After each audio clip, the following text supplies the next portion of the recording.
was a challenge to try and capture something as iconic as Alcatraz. You know about this. This is arguably the most famous prison in the world, and now you're in it. Just the space, the physicality of it, because it's quite claustrophobic. When modern-day prisons are designed, they really consider not intimidating people or making the spaces, as least stressful as possible. Well, Alcatraz didn't suffer from those restrictions. They did the research, they went out, studied Alcatraz, not just from books or internet. They were actually there to feel the environment, so it really sets a mood that gets you a little spooked.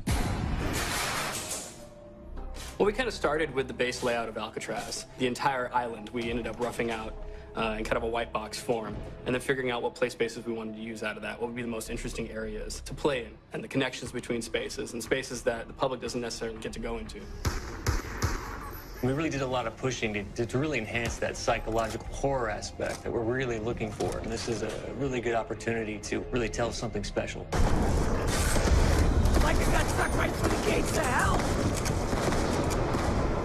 This time around, I feel like it's been identified that there are these side missions that you're going to go out and try to accomplish.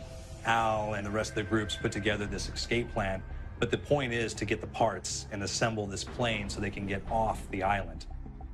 We did something new for the first time. We have actually contextual music that goes off. So that's a first for zombies. And it's all based around this horror thriller aspect. Every location will have a specific stinger that you hear when you find it, when you discover it, when you start unraveling the story. We start building on the music that you're hearing, and it's really enhancing that experience and going along with it in parallel.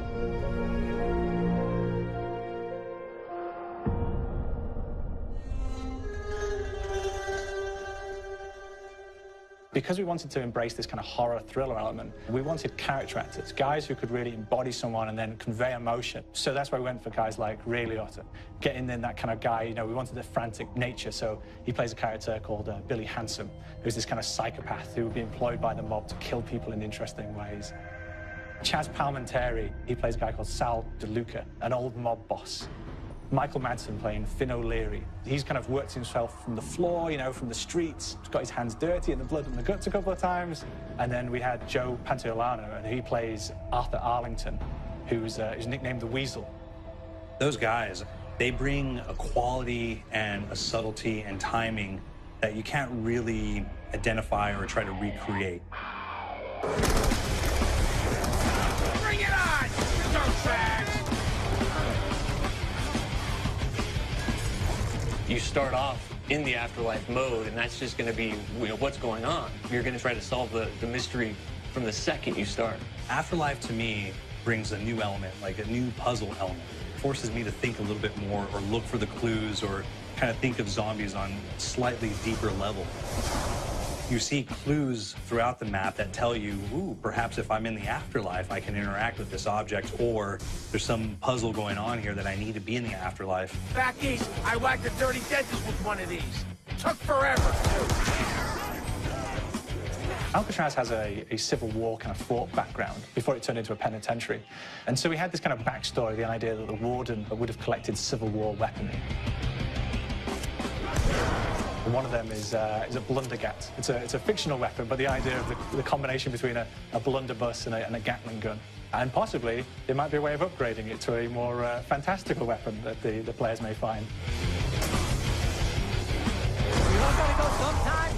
You just went now. There's one main zombie, one big zombie that's going to come through and wreak havoc on your life. He'll lock down the perk machine, he'll close down the box, so you have to pay to get that open again, so you don't want him to interfere with your process. Now's a good time to pick a fight. Why do you hurt me?